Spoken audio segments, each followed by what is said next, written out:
Hi there, every people. This is the real maths of chemist, grace of justice, truth, balance, and harmony. So today I will be talking about something that made people so hilarious, and it left a bitter taste, and we in their own mouth, and also the uproar because our president here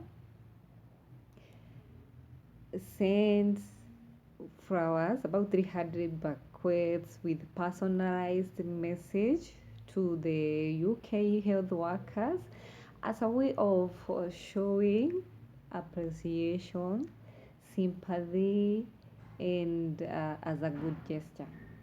Let me say this is a very good move because we have been doing business with the UK, the flower business, where Kenya is I think, the fourth largest producer of the fresh cut flowers, and also the some other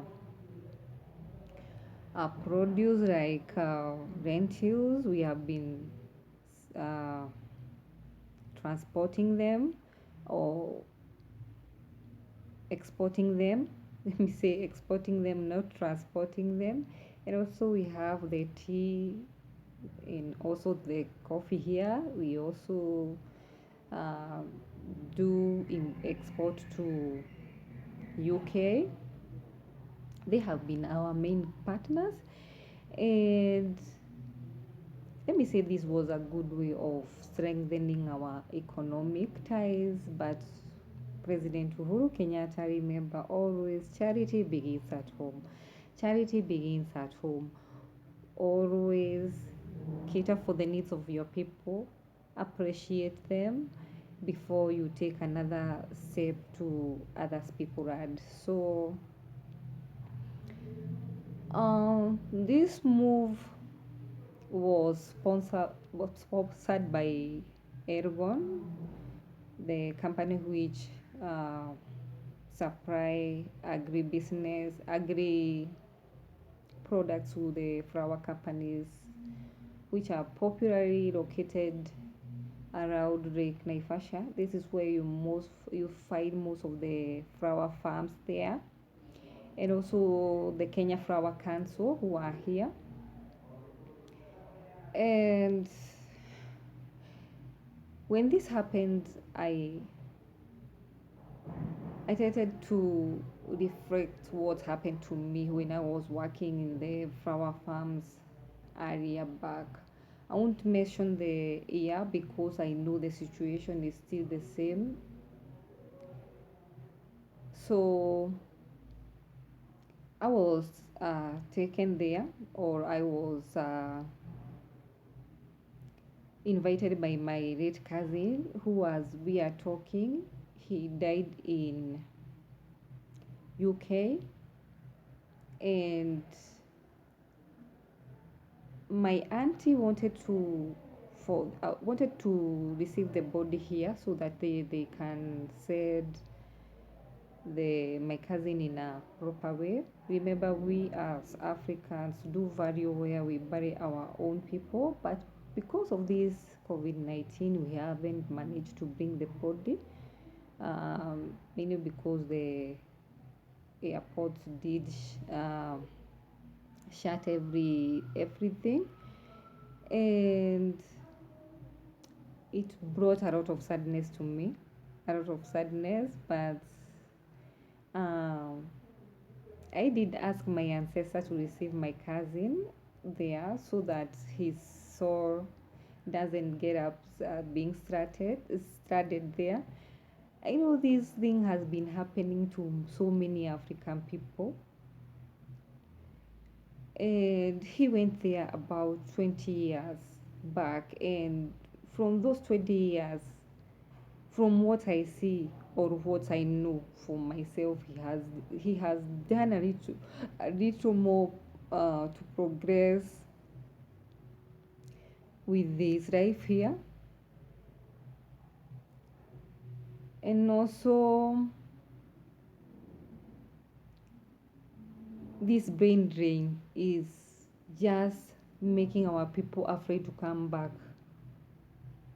in their own soil. They cannot come back because whenever they want to come back here, whenever they go to the embassies, they are denied the visa to go to UK. So I think even the visitation he really made visitation. Let me say in short, and the times he made it was like twice or thrice.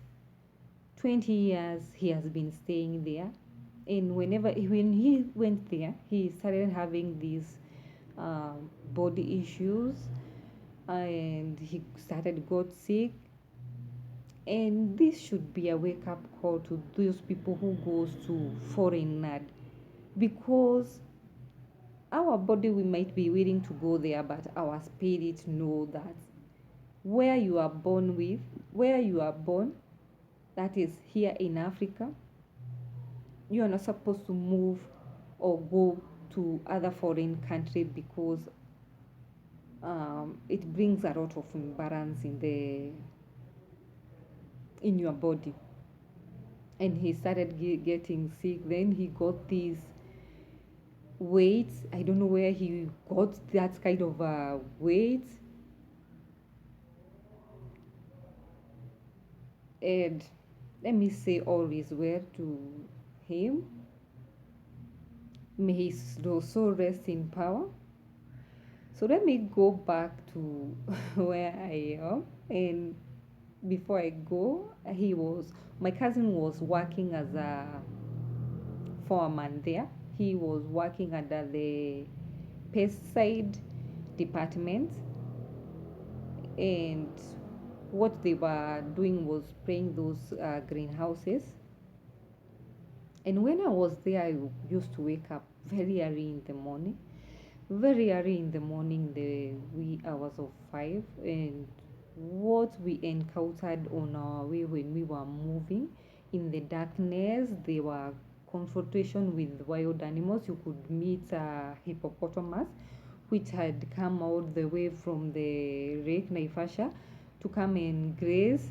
And also you could have encountered hyenas. And also there were snakes, dangerous snakes and big snakes. So you had to walk with somebody. You had to make sure you were in a company of somebody, and from there you had to rush to the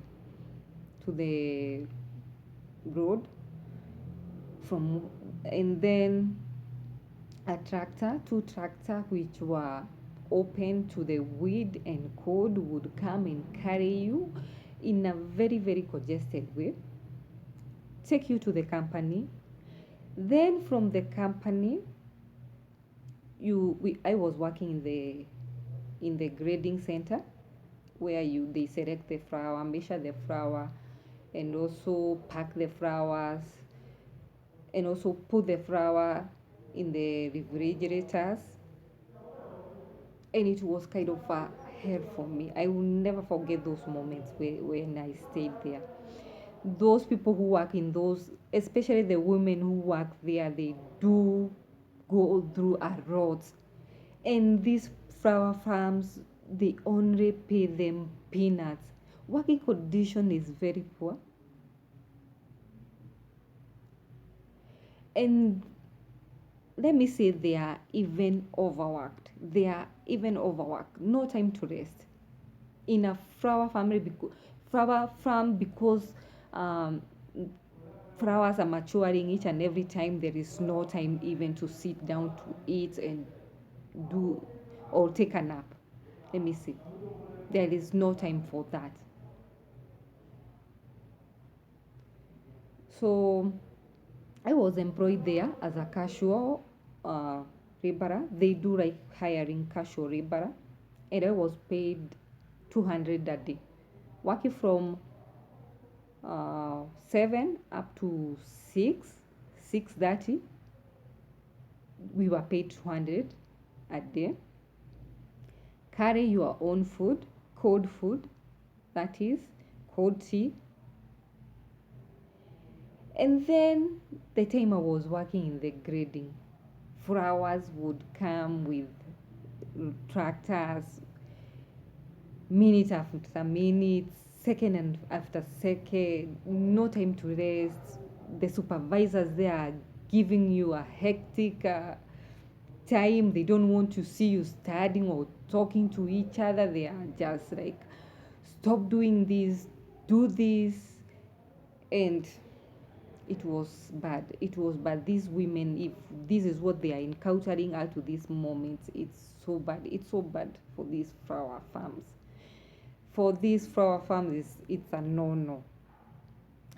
Sometimes when we were in grading, there was this code room where we were wearing these space suits because it was very cold. They have to be stored in these temperatures, which would make the flowers to last longer. Flowers are perishable. They do wither very quickly. The petals do wither very quickly, and sometimes the cold room would shut down, or in time of maybe the power failure, you had to be locked in that cold room for a few minutes in a total darkness. And also, even storing those flowers which were uh, half half full with water, and also the flowers, and putting them in the tables, it was so laborious for us women. We were having so many times. Sometimes you could have put that bucket, and then the bucket come raining to you again with the water. So it was very hectic. Also, there was a time a casual worker can work anywhere, can work in the grading, can work in the cold room, in the shaba also, the greenhouses. So for us women, we were maneuvering like that, maneuvering here and there, here and there. And then I remember the time, sometimes they were measuring the flowers we had to pack, and the speed of the casual laborers, we were very new to flower packing, and the permanent one were very, very swift in their work. Within no short period, they were packing their flowers and then going home very early. And for us, we had to keep on with the movements, not knowing when with the time we would go home. And then we were the last there. And then after that, we would watch the grading. The grading, you remember the grading now, it's full of these flowers and petals. And it was supposed to be washed, spotless, washed.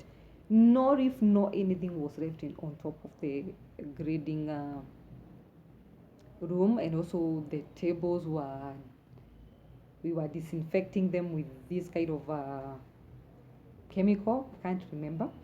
And all the water that was collected from the grading, when I asked where do all this water goes, it was going back to the Lake Naivasha. And let me touch a little bit of the people who are working under the Department of Herbicide and Pesticide Control. This is where my cousin was working. He was a foreman there.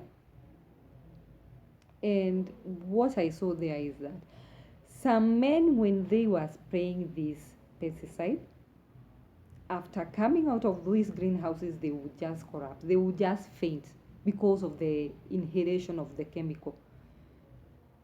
Most of them even did not have the proper gear to protect them from these chemicals, pesticide, and the sulfur they were putting in these greenhouses. And also, there is something also that I noted. Whenever a woman harvested premature flowers, this guy will call a policeman. Policemen will come, carry the flowers as exhibit, and then they would lock that woman.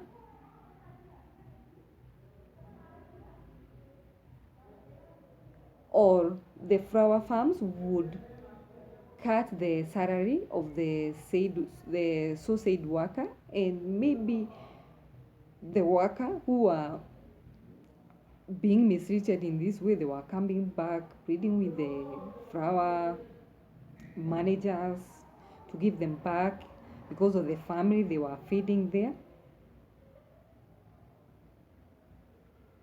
So this was very, very painful thing for me. It's something that is always etched in my mind, in my heart, for what I went through there. But I'm very glad because for now we can see these people, they are what they do.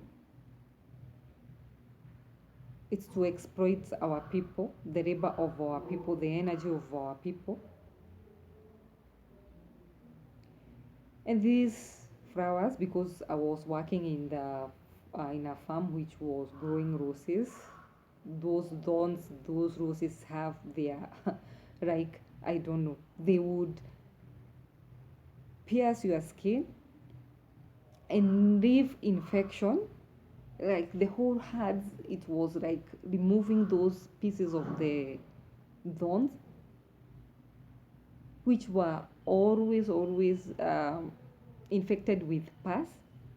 And this is what the UK doctors or the health workers and the people have been appreciating, transferring that energy, the mamas, our mamas here, and that work in this poor condition, transferring that energy to your people there. And when you receive flowers, it's for you, I know you just appreciate flowers. You are very happy. It's a way you. This is what you have been using as a way of showing love and also expressing your feelings to your maybe your friends, your family members, and also during the weddings. This is the same thing that is used. And also during the funerals, this is the same thing that is used when you are sending your loved one. This is we have been doing the same thing. We have the flowers. We have been buying the same flowers here for the weddings, and also for funerals, and also for the offices and so many other places. We have been using the same roses and flowers. But these flower farms has encroached our lake so much that we are losing a lot of wildlife who have been making a living from the Lake Naivasha. Like I saw these giraffes, it was very hard for them to cross from the side of the side of the that road that leads to Orcaria to the lake. It was very hard for them. We also I also experienced this poaching the zebras who are slaughtered, and also the gazelles, because this Lake Naivasha, it's a home to various species there. The warthog are there, the beautiful giraffes are there. We have the guinea fowls that were there. I used to marvel at them. The snakes, so many species, the geckos, the lizards, um, of different species. I used to see them basking in the sun. They like the place so much because it's very hot. In the climate, they are kind of accommodate those animals. So it was a it's a place for the animals, and the encroaching of the hotels and the greenhouses there has done a lot of damages to Lake Naivasha. And it's the time that you stop doing what you are doing, the activities there, because we are losing a lot of wildlife there. Like I said, there was a poaching of the gazelle, and also the hippopotamus were poached for the animal, for that meat. The zebras were poached on the same way, and the meat would be sold in a town that is called Karagita. This is where most of the flower farms workers do stay. This is where they have rented small rental houses, the mud houses there. That is where they stay. So what I'm recommending here is that these flower farms should be closed.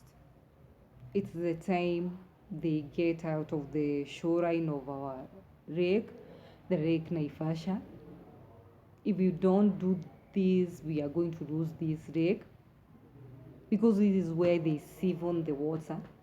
And the same water with all the kind of the pesticide herbicides, this is where the same water is being directed. So we are killing the ecosystem of Lake Naivasha for the sake of the flower farms that are always mindful of the